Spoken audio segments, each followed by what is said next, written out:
ब्रह्ममुरारिसुरार्चितलिङ्गं निर्मलभासितशोभितलिङ्गम् जन्मजदुःखविनाशकलिङ्गं तत्प्रणमामि सदा शिवलिङ्गम्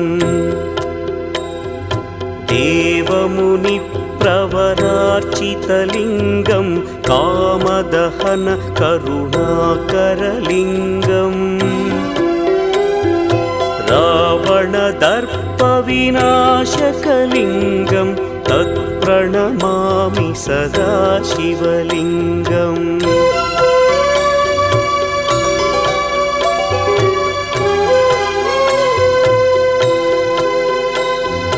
सर्वसुगन्धसुलेपितलिङ्गं